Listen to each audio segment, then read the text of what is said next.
Hey, Hey, Christian. Pratik, how are you, man? Good. How you doing? Good, good. Thanks for doing this. I appreciate you taking this time out, man. Absolutely. Are you calling from Mumbai? No, I'm actually in Dallas. Oh, okay.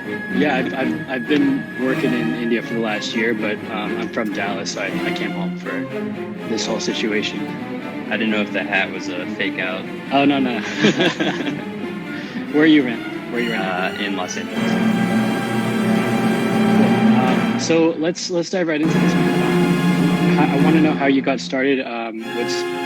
Did you go to film school, and what was your process into getting into filmmaking? Yes, I went to Columbia College in Chicago, studied cinematography there, and I I think I originally, as a child, um, I sort of was inspired by um, there was a making of documentary of the original three Star Wars films. I think it might have mostly been about Return of the Jedi, but I remember I think Star Wars was sort of the first time where like my brain clicked into understanding that like people made movies and that they weren't this just magical. I mean, they are obviously this magical thing, but there were people behind the production of movies. And I think it was like that documentary. I probably watched like 100 times as a child, like over and over again. And I think that was what sort of initially sparked my uh, the idea that I could maybe work on making movies. And I think in high school, I was very interested in working in the art department or like set design. And our high school had a vocational program for if you wanted to like become a car mechanic or if you wanted to start training to be a nurse or a fireman. It was mostly for like the kids that probably weren't going to go to college. But you could actually like spend three or four classes. I think it was like 3 days a week. I can't remember how it's structured out in another school at this vocational school. And they happened to have like a film, TV, and radio program. So that's where I started when I was 16. I started going there, and I went there for 2.5 years, I think, while also simultaneously going to film school or going to high school. And that that sort of is what opened up my world in terms of like understanding that I could make a living being a filmmaker and working in production.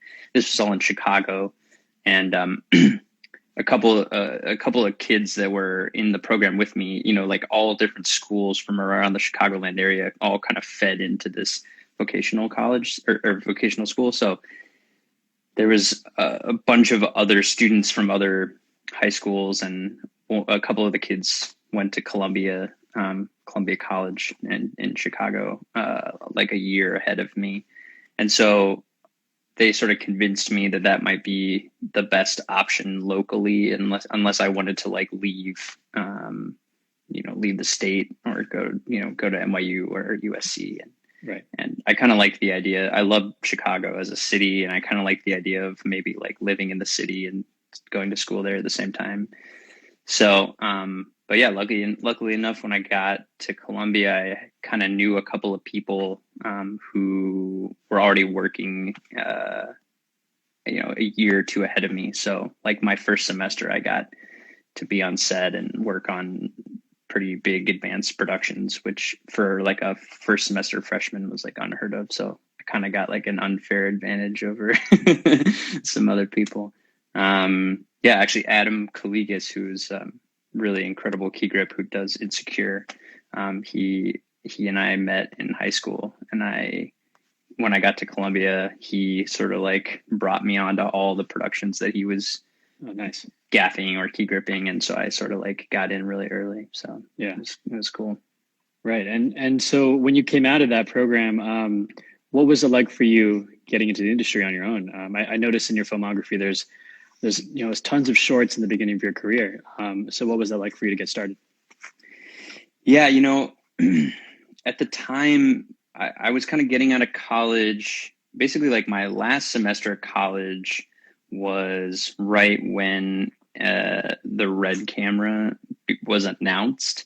And so it was kind of before, before the 5D craze, before the Alexa came out. I think the D21 was like just announced as well. And so we had learned everything on film. And then our last semester, we had like one class where it introduced you to like the Varicam or like the DVX 100. And so, which was kind of crazy because not that many people shot film in Chicago. And so I had a little bit of digital knowledge, but when I got out of school, it was like this mad dash to try to like learn as much about digital as possible. And so I worked in the city for a little while, and in the fall, let's say I graduated in the spring. In the fall, I moved out to Los Angeles, right, pretty much during the writers' strike in 2007, 2008, which was the worst time to move to LA as a as a fresh new face. So I there was like a year or two period where I just did anything I could possibly do to stay afloat. And, I worked I crewed on, friends' projects. I like set up like a sort of clandestine color suite and like colored things for friends and colored a couple of little features and stuff. And, but it was a good period of time. And then I slowly started getting more and more operating jobs. And then I started getting hired to do like little second unit stuff. And that was all what I was doing for money. And then basically anything I could shoot for friends or people that I met on other productions, I would just try to shoot as much as possible. And so I very luckily kind of met a group of like young like comedy directors. This is back when like internet video was sort of like just becoming a big thing, and I met a couple of filmmakers who were also just sort of starting out, making things for like Funny or Die and like whatever like web content was being watched at the time. So so I somehow I got in this like groove of doing these fake movie trailers. There was like a period of time where like fake movie trailers were cool. Yeah. So I became the like DP that everyone would call when they wanted to make like a goofy fake movie trailer, but like make it look real. And that kind of led to me like getting into the union and starting to work on television and stuff.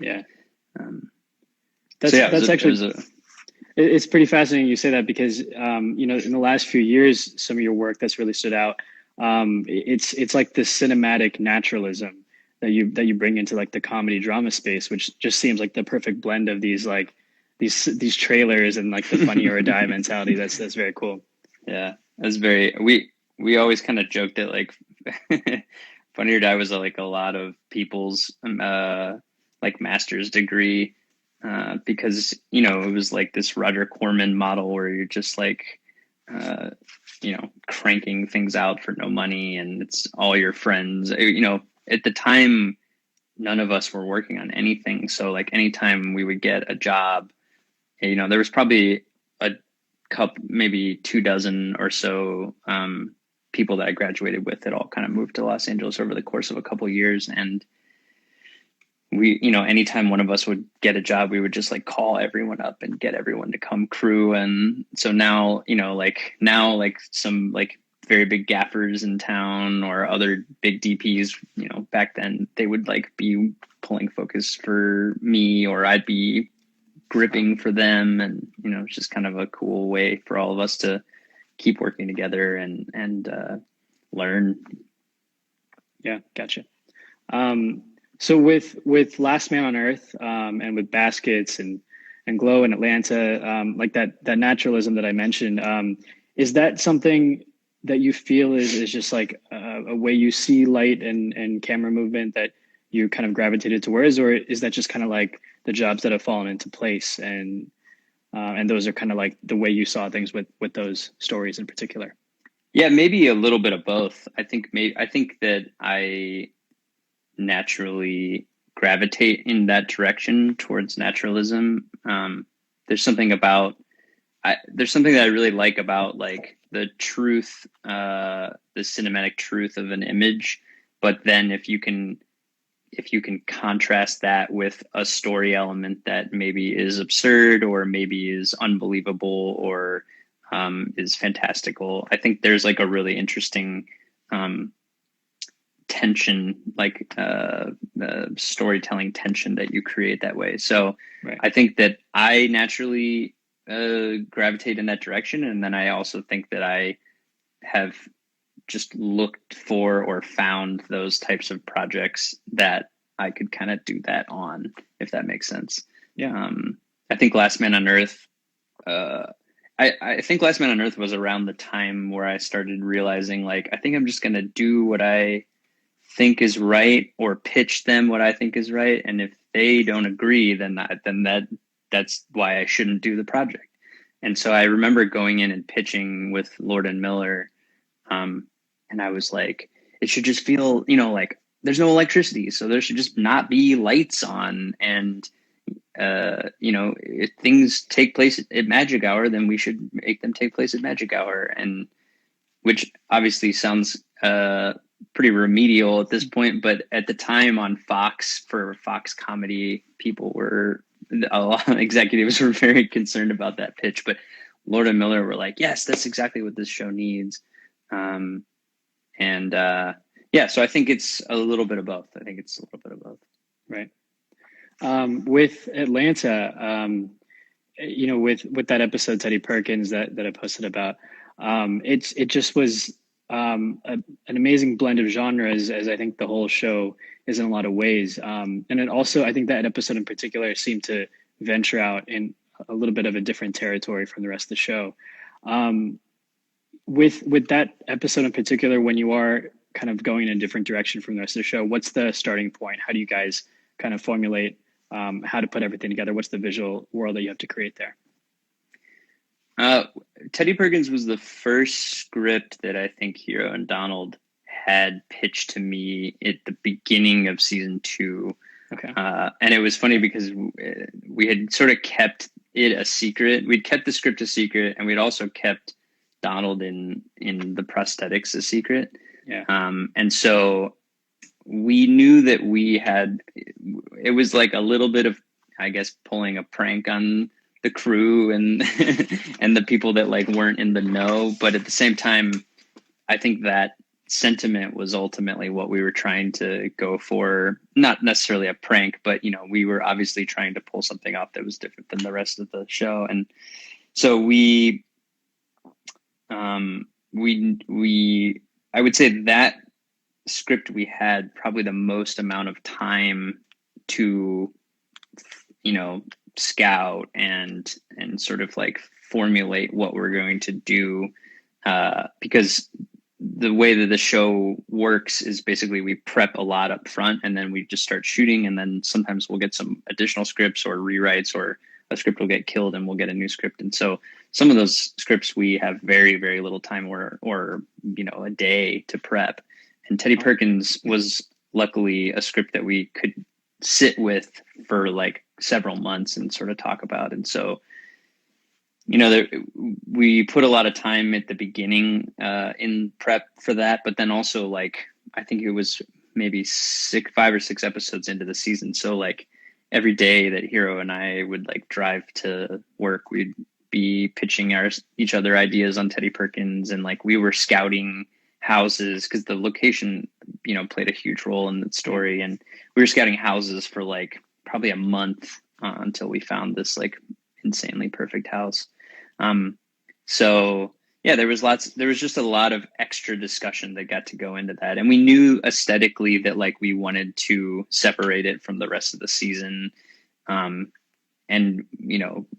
with lighting, with how the camera was going to basically, like, if I recall, we did like no handheld in that episode, and like everything was super controlled and very like somber approach to camera movement um, and even the color correction. Like we colored that episode, we approached the color of that episode with a very different philosophy than the rest of the show. So we just knew that we wanted it to stand out and be, I think the idea was that Darius was kind of leaving the like Atlanta world and entering into this like totally separate, almost like separate universe that we had created for him for that episode. And then at the end, he kind of like left that and went back to the Atlanta world. So that was kind of the philosophy behind it. And yeah, there was lots of, you know, The Shining references and uh, lots of discussions about Dario Argento, and it was a really fun episode to put together for sure. Yeah, you can tell with the way, like the pacing, especially, and the way the camera moves and the short sighting and all these elements, that it was like a thriller in its own kind of universe.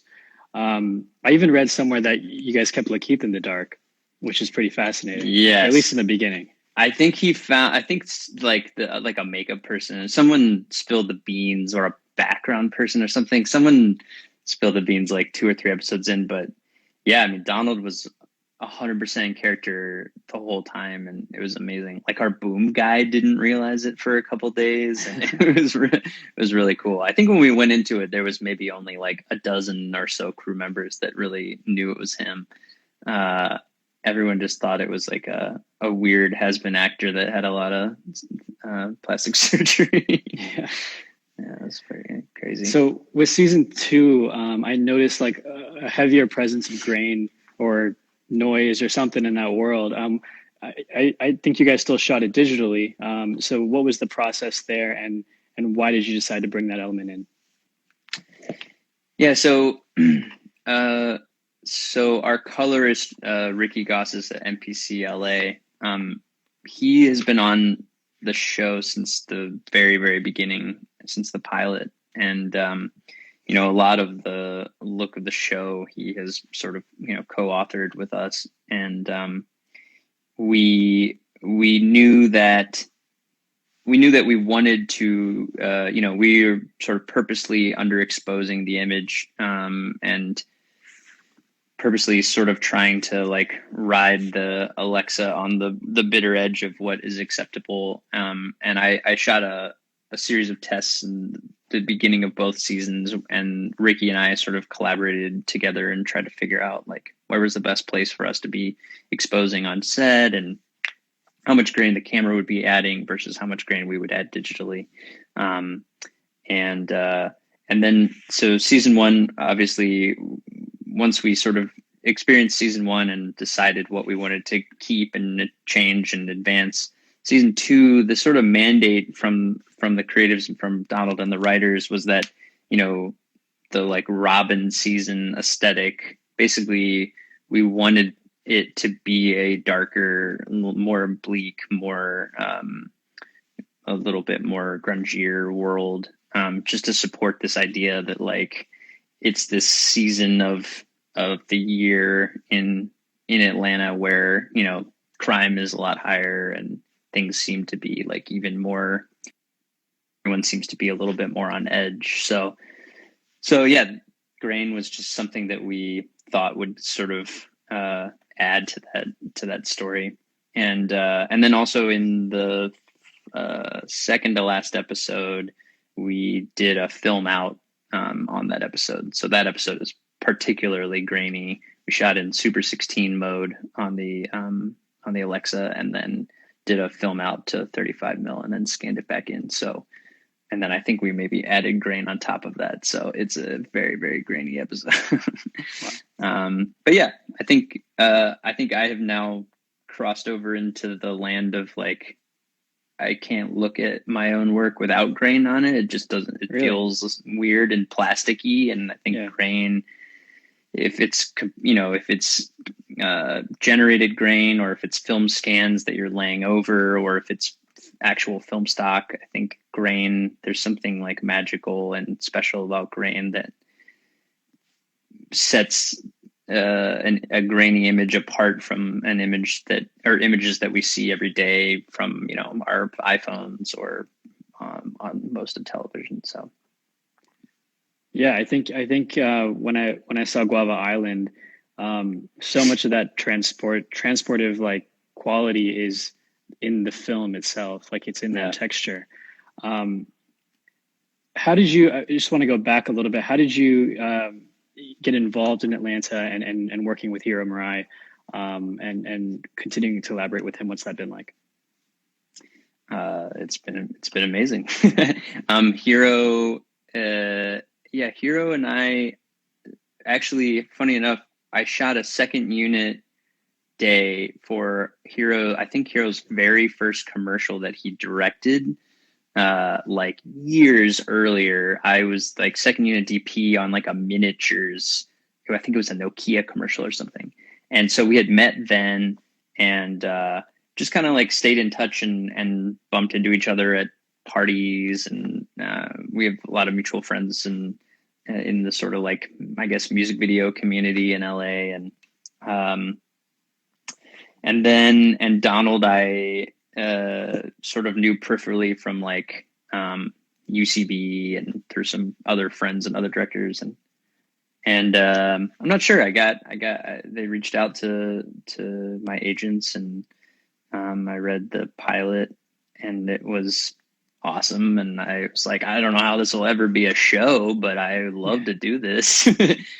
and and I think also they had been watching Baskets a lot during while they were sort of prepping script, putting scripts together and stuff. So I think they had maybe just been, my work had been like at the top of their minds while they were putting the show together. So yeah, but it's been incredible. I mean, Hero is such an incredible filmmaker and such a unique storyteller, and I think that he and I share this sort of like maybe a little bit more punk rock approach to doing things, and we kind of egg each other on with that stuff, which is, it's such, I mean, that's what a dream of finding a collaborator that, you know, sees things the way that you see them, but also like is constantly provoking you and you're provoking them to stretch and bend and experiment. And yeah, I think it's an unbelievably rewarding friendship and relationship. And yeah, it's great. It's the epitome of like being on set and, you know, making a movie in your backyard with your friends. It's Yeah. great.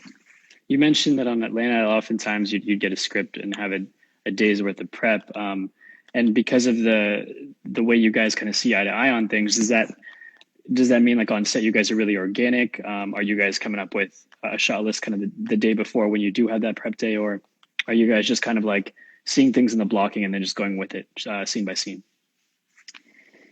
It is a very organic process. You know, the show is shot at an extremely fast pace. So I think on average, we usually block 3 episodes together in 12 days. So Okay. it's four episodes, or I'm sorry, 4 days per episode, which is an hour and a half of content Right. ultimately.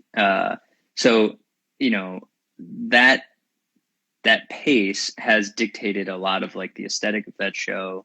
It's dictated a lot of a lot of times it's dictated a lot of the blocking and a lot of the camera decision, shot decisions.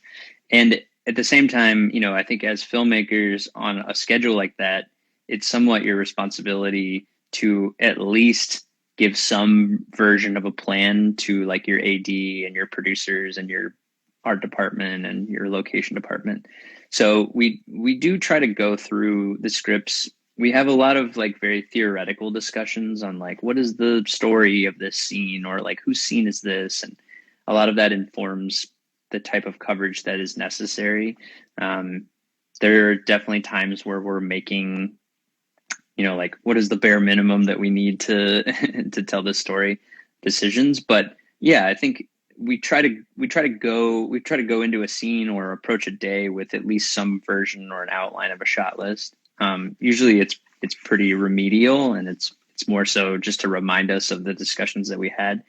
And then I think we're very, very respectful of the actors and their process and what they feel is necessary or real. I mean, the show is so much about authenticity and so much about um, blending this realism with these like sprinkling on these fantastical or like unbelievable moments. But so we do lean on the actors quite a bit to help us explain or help us decide what they should be doing, and then we react based off of that. It's a very organic process, and it's also, you know, it's a show where every single person involved, from the actors all the way down to like the PAs, like everyone understands the common goal, everyone understands like how we get there, and everyone is willing to help, you know, make it happen. So I'd love to take credit for uh, how cool the show looks, but it's a truly a team effort. Yeah. And on a project like this, that is so natural and dependent on like being able to connect with what people are actually going through in real life. Um, just something as simple as, let's say, a philosophy of like shooting car scenes, right? Like not like avoiding green screen or that kind of world. Like, is that something, are these kinds of guidelines that you have put upon yourselves to say like, this is what, this will make sure that this will ensure that the audience kind of stays in tune with that kind of ideology? Yeah, absolutely. Yeah, I mean, like I was saying, like authenticity is like the most important thing that we are constantly trying to preserve. And so there's always a conversation of like, is some choice that we're making, whether it be a technical or aesthetic choice, is that going to ultimately, like, what is it serving the story, or will it pull an audience out of the story? And that those types of philosophies like inform so many of our technical decisions. Yeah, I don't know if we've ever shot anything on green screen in that show. The car scenes are largely actually shot on LED panel walls, but we put a lot of time and effort into testing those to make sure that they feel real and that you don't think about the fact that it's green screen or that it's generated. Right. So yeah, constantly we're policing ourselves to make sure that everything we're doing is authentic and believable and feels real. I mean, I think a lot of the success of that show is that like people are drenched in sweat. Like we're not going in there lighting a certain way to make people look beautiful. We're not powdering people. Like we're embracing what's real about being in Atlanta, which is it's a very sweaty experience. Yeah. So it was one of the reasons you guys didn't shoot on film was because of, was it just purely like a budget thing and time of how quickly you guys are turning things around on a day-to-day basis? Yeah, I mean, it's a very, very conservatively budgeted show. You know, FX has several of these very small shows that, you know, in all honesty, are kind of based on the Louis C.K. model, which when he made Louis, his whole thing was that like I'll make the show for half the price of what every other half-hour comedy is made, and in exchange, you leave us alone, and I get to make the show that I want to make. And so, we have sort of a similar relationship with FX, where we're not getting massive like network television budgets, but in exchange they are very respectful of the creative process, and they're helpful when they can be, but they're never telling us to do something that we don't want to do. And we probably could have fought tooth and nail for film, but I think that in the beginning it felt like that would be sort of a violation of that relationship. And as much as I or Hero or our some of our producers, I'm sure uh, would love that the show was shot on film, ultimately what was more important that we had this sort of autonomy, and we were sort of our own little island away from the rest of the network. So that that was a battle that we discussed and then ultimately decided not to fight. But we'll see. We might sneak a couple of film episodes in there next season, and we'll see Nice. what happens. Yeah, with this naturalistic approach, what's your collaboration like with your gaffer and your key grip, and what are your setups mostly looking like? Is it pretty much all like grip equipment? So, yeah, it's funny because I think that the show, like in press and reviews and stuff, the show kind of gets uh, uh, categorized as like this unlit aesthetic, but we're doing a crazy amount of lighting and setup for everything. You know, that sort of unlit aesthetic.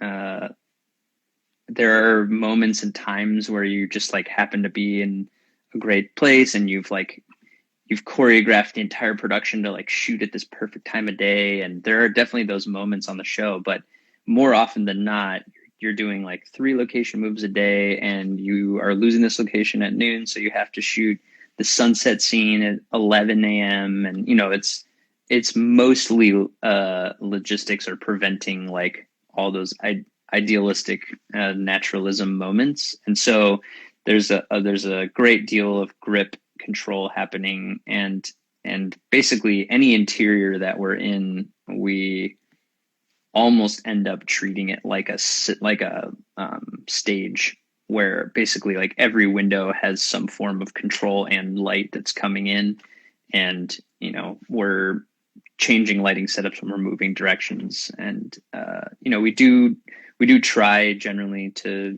keep everything offset and allow the actual physical location to be as clear as possible from lighting and gear and whatnot. Mainly because we're shooting in all real locations, and a lot of them are like very small little homes. Um, but but yeah, we're definitely we're doing quite a bit to achieve that aesthetic. And yeah, our key grip Craig Owens, and our gaffer Cody Jacobs, they're very, very deep collaborators with this type of show. And there's also, there's so much jumping ahead and needing to be prepared so that we can achieve these kind of crazy schedules that, those guys, I sit on the shoulders of those guys and their teams to be able to achieve that stuff. And Cody actually, I met at film school, and we've been working together for, I think, going on 15 years. And so we have an extremely aligned taste and aesthetic, and we sort of like uh, finish each other's sentences, if you will. And so there's there's that shorthand, and then Craig, now we've been working together for 3 or 4 years, and so that shorthand that I have with those guys ultimately just translates to being able to move like at lightning speed and still being able to get the time we need to set something up and block it, and also ultimately give Hero and the actors as much time as humanly possible for them to find the scene and sculpt it out. Right. Gotcha. I want to talk about Guava Island. Tell me about this, like how you guys came up with the visual landscape for that. It's like this fairy tale musical. It's pretty unique, and obviously shot on film as well. So what was your starting point? What were some of the references you guys were looking at? Guava Island, I would say, in terms of film references, Tuki Buki was actually probably one of the most discussed references, which is this like African sort of weird 70s African like psychedelic dramedy. Yeah. If you haven't seen it, it's an incredible film. But yeah, I mean, I think a lot of the aesthetic of the film came from just the experience of us being in Cuba and living in Cuba. I mean, we all lived there for several months and scouted all over the island, and spent a lot of time in the favelas, and not as much time in Havana, but out kind of for the outskirts of Havana and a little bit more in the country. And we loved the idea that it would be this almost like parable story where it something like Atlanta, we're constantly fighting against anything being too contrived or too controlled or um, uh, too designed. And Guava was almost something on the opposite spectrum of that, where, you know, we obviously still bring ourselves and our taste and aesthetics to it, but we kind of wanted to do something that did feel a little bit like, yeah, like a weird, bizarre storybook story from your childhood. Um, and so, you know, I think that informed a little bit of the way that we lit things, the way that we exposed things, certainly the color palette, but also Cuba is just this like incredible different universe that I can't compare to anywhere else in the world that I've traveled. And I think that so much of the like heart and soul of what Cuba felt like to be there is ultimately what the film became. And actually, we shot that on an Alexa LF, Wow. so Okay. was not shot on film, but we did film out on it and then scanned it back in and colored the film. So, which actually we sort of started doing at the end of Atlanta season 2, and then I've done on some commercials since, and then so we've had a little bit of time to sort of perfect the process. But Can you just uh, quickly, just briefly describe that, what that process is? so basically, you shoot everything digitally, knowing that you're going to do a film out. So uh, I don't underexpose like we do on Atlanta, because basically anything that you're doing on the digital negative is going to get another like heavy layer added on top of it. So if it's like particularly grainy, or if you're starting to compromise like the color fidelity of the digital image, that's going to, you know, it's kind of garbage in, garbage out. So you sort of do want to give the film the heftiest like digital negative that you can print to. Um, so then we did all this through, again, through Ricky and MPC LA. Ricky actually has done this quite a bit, and so he's sort of the master and would probably be able to explain the technical elements quite a bit more than I can. But we basically do a film out. We filmed out to 5219, and then we ran through basically scanning a negative back in the same way that you would have shot film, scanned Gotcha. it back in. So you print out the log C, and then you scan that back in, and then basically you kind of treat it like film. You sort of, it works very similarly to how your DI would work on film, and And it's a really you're beautiful. only, sorry, you're only doing a film out for the locked footage anyway, so it's not even like you're using Yeah, all that so money on stock. exactly. Yeah. I think it's roughly like $1,000 a minute, maybe at the end of the day, in terms of like stock and processing. I don't know Gotcha. what the actual process costs, but I think the stock and processing ended up being that, and the scanning back in ended up being about 1,000 a minute. But yeah, so you only do it on your final elements, and we did it on, everything was done. Visual effects have to be locked. I think we did it on our title, like our animated title sequence, our end credit sequence, um, and but it's an amazing. It's almost, you know, it's like the extreme version of like adding grain on top of everything at the very end, which just Right. kind of helps, like it helps kind of round out your VFX, and you know, it kind of like helps put everything together. And so this is just the next heavier version of that, but it's really beautiful because you know, Kodak has obviously spent over 100 years like perfecting their color science, and in some ways Yeah. you sort of get to incorporate a lot of that into, you know, you kind of get to borrow a lot of all of that by doing the film out. So it's really a beautiful process. It's a lot of fun, actually. I would love to do it on everything. Wow, that's amazing. What were some of the other challenges that you faced shooting in Cuba for the first time? Well, you know, with regards to film, you know, we did originally talk about shooting on Super 16, and all of our references that we were looking at were all usually like 70s, weird 70s films that had been shot in other countries on Super 16. And so we were pretty dead set at the beginning on like, oh, this needs to feel like film. And, a big challenge with Cuba is importing anything. And if you're importing multiples of the same thing, it usually gets flagged by customs or confiscated. And so we got super, super freaked out about if we were sending in like hundreds of cans of film stock, or if we were shipping things out. There wasn't a lab on the island. And also, you can't use. I mean, Cuba. We could do a whole separate interview episode about filming in Cuba, but it is a it's a tricky from a government and legal perspective. It's just a very tricky place to work and to live.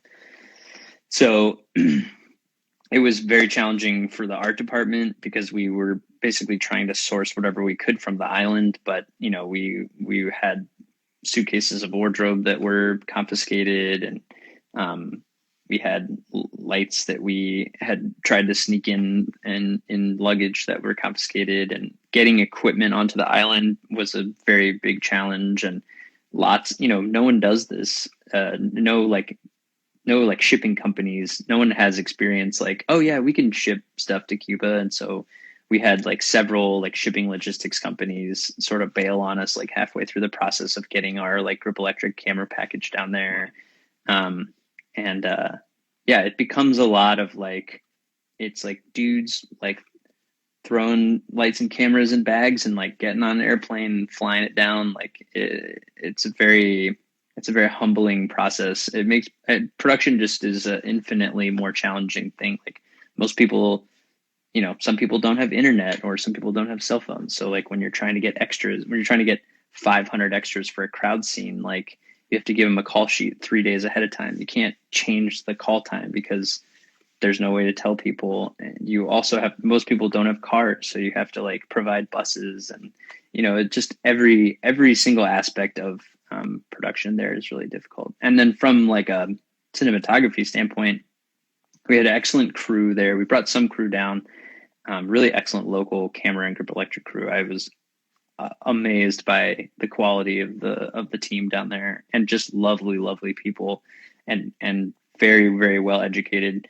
But it's a harsh place. Like the sun is overhead almost all day long, it feels like.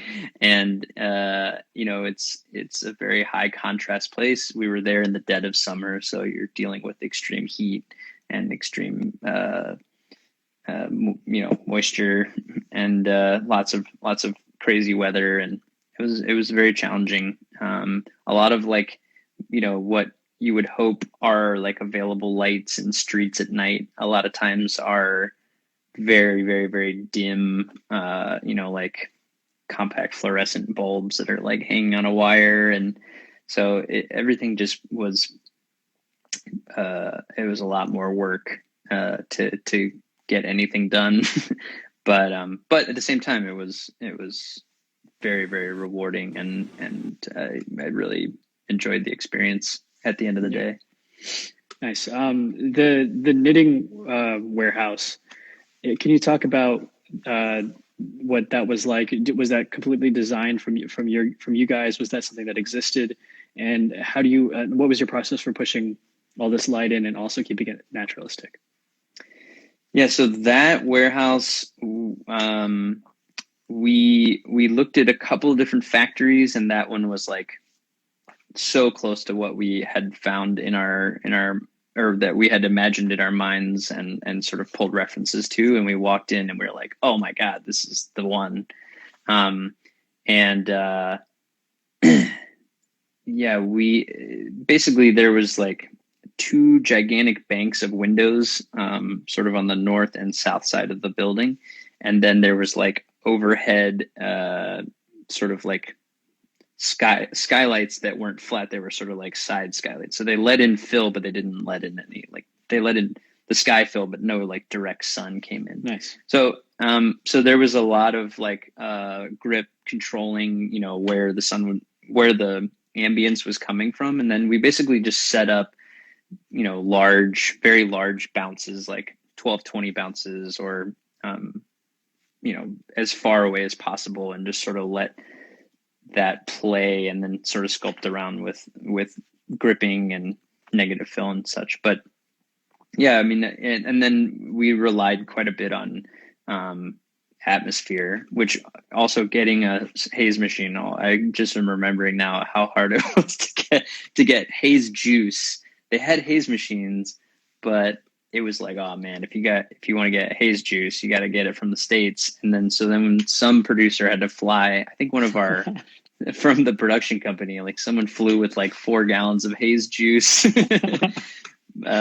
So, but yeah, it was already, it looked so incredible, and it was sort of just us sculpting the mood and the vibe of it, because when you walked in initially, it was like an extremely bright, like light coming from all directions, and so we just sort of played with what was there and then extended it, and yeah, it was a really lovely location.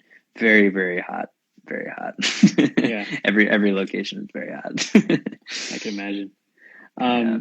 I wanted to ask you your maybe a more philosophical question. Your approach and a lot of your work when it comes to camera, it doesn't call itself out. Like, it's not drawing attention to itself. I'm curious what's important for you in that relationship between the actors, the dialogue, the camera, and kind of blending in but not calling too much attention to itself. Yeah, I think that's somewhat become the name of the game. I think maybe somewhat on Atlanta, Hero, very early on, we had a lot of very philosophical questions just about sort of aligning our two philosophies on aesthetic and on filmmaking, and a lot of the conversations sort of culminated around this concept of like, don't try to do something, don't be cool just to be cool, right? So I think the theory behind that is ultimately that like every decision that you're making, every choice that you make to tell the story should in some way help tell the story. And if that means a super cool shot that is going to help the audience understand the story, then it's totally motivated and it's totally necessary. But if you're just doing a cool shot because it's a cool shot, that is where you're risking the audience losing attention, or if I'm sitting in a movie theater and I'm thinking like, oh, how did they do this? Like, I can't believe, like, what an amazing shot. I'm not paying attention to what's happening in the movie. Maybe I ultimately still love the movie and because of that shot, but I think as storytellers, I think the most important thing is telling the story. And I think every decision that I make, I try to have some sort of rationale for that. It's the same thing with lighting. I think a lot of times, I'm very involved in the location scouting process, and a lot of that for me is because I tend to try to have a motivation or a reason or an inspiration for where I'm placing a light or why something's lit a certain way. And so the location, the blocking, they inform those sort of creative decisions. I think story motivation is what makes good filmmaking, is what makes good cinematography. And I think in terms of camera, it's the same concept of like, don't move the camera unless the camera should be moved, or unless an actor is moving the camera, or unless if you're pushing in on something, you're pushing in on it for a reason. Right. And I think that's become definitely my sort of mantra when I'm approaching camera movement. And I think I also I let the blocking and the actors, inform a lot of my decisions on set and in the moment. And so if it's a very somber scene and it's a very quiet mood, I'm not going to move in there and be handheld, jumping all over the set. I think you have to take those what's happening in the scene and understand it, and then let that inform the decisions that you're making. Yeah, I mean, that makes so much sense. Another thing that really stood out to me when I was going through your list of work that you've done, you've shot like all the season one yourself with Baskets, Last Man on Earth, Glow, Atlanta, all the episodes are you. Often in television, you see like a DP will come in for a few episodes or one episode. How have you kind of gone about saying like, this whole season's me? Does that come from, is that just kind of the shows that you've been working on? Like that's their process. They only want one cinematographer, or is that something that you kind of say that you want to do? I don't know. I'm trying to think if I've ever been in a position where it's been my choice. Yeah. Yeah, I think that a lot of it stems from the fact that like when I decided I would, try to pursue filmmaking, I think I always envisioned myself making films. And, that was before like premium television was a thing and before television looked as good as movies did. But, yeah, so I think I just sort of always had this like romance of like, there's one director and one DP for a film. And, Baskets and Atlanta, those shows are examples of like very single sort of mostly auteur driven television. And Yeah. I think in the beginning, when that sort of became a thing, when, Louis started doing his show, or, John Kreisel, who directs Baskets, he mostly will direct everything. Every show that he does, he mostly directs all of the series. And I think that sort of DP director collaboration is the thing that I am like, that is most rewarding in terms of like the creative process for me. And so I think I was just naturally drawn towards the projects where like I could be closely collaborating with one person or as few directors as possible instead of like a rotating list of directors coming in. And yeah, I do think now that I'm like doing larger scale projects, I do think I'm understanding that there are limitations to like you really can't be the only DP of a series. Like and when a DP pulls it off, like Jody Lee Lipes with his new HBO series, like it's so unbelievably impressive from just like a life standpoint, like how much commitment goes into like insane amount of commitment goes into making a 2-hour feature, but like a 10-hour mini series is almost unfathomable to me. But again, it's a single director, and it's the single director, single DP. I think, I think, like if you look at like Cary Fukunaga's work, like a lot of the best, in my opinion, the best television that's out there is kind of made that way. And so that tends to be the type of stuff that I look for. But yeah, I think it's all tied to this, like the romantic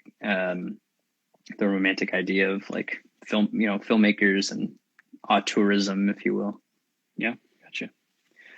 Guys, if you want to ask some questions, I'm going to start taking some of these. There's a couple that have come in so far. Just use the question tab on the bottom right rather than submitting them in the comments.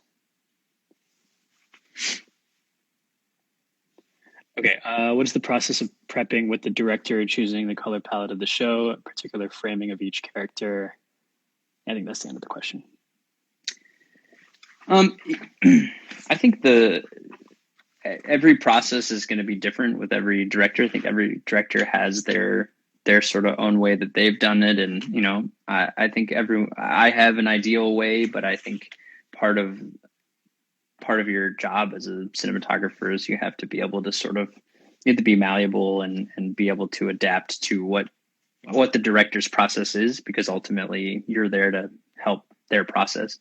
But I think my ideal scenario is like I try to be as involved in any conversation as early as possible.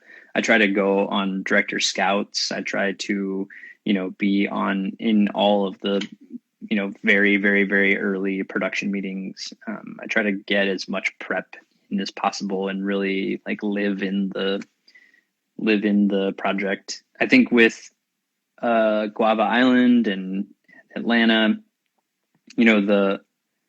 so much of those projects are inspired by the locations of those projects are filmed in. And so, I think physically going there and living there and eating the food there and listening to the music that, is relevant to that culture or to that city, all that informs, our the prep process. And then obviously, there's tons and tons of sharing movies or sharing clips from movies or collecting stills. I'm a really big fan of building almost like mood boards, if you will. I do it in a very like non-Pinteresty way where I kind of just constantly dump images and photographs and stills from movies or paintings or just colored chips, like just dumping them into like a huge Dropbox folder, and I share that with anyone that's collaborating on the aesthetic of the show, the colorist, the DIT, the gaffer, the set dresser, so that everyone understands, obviously the director, so that everyone understands like where my head is at and what are the things that I've been thinking about, or what are the movies that I've been watching that are sort of inspiring where I'm going on the project. And then slowly during the prep process, I like start to organize that stuff. Like I usually end up building sort of a mood board for what I want, like the color palette to be. I start setting a mood board for that I want to send to the colorist. Like I really love the contrast, or I love like where they're placing the black levels on the, in this film or in this still. And so it just kind of like slowly becomes like a more sculpted organization. And then I can kind of share that with people. And then I use that throughout the season. Sometimes I'll be on set and I'll pull up stills, or I'll pull up references, or I'll send the DIT references like, oh, can you pull up, a reference from, or can you pull up one of my stills? And then, maybe that'll inspire like a color that we're choosing, when we're coloring the dailies or something. Yeah. So. Nice. Okay, let me go through a couple more. Some more just came in.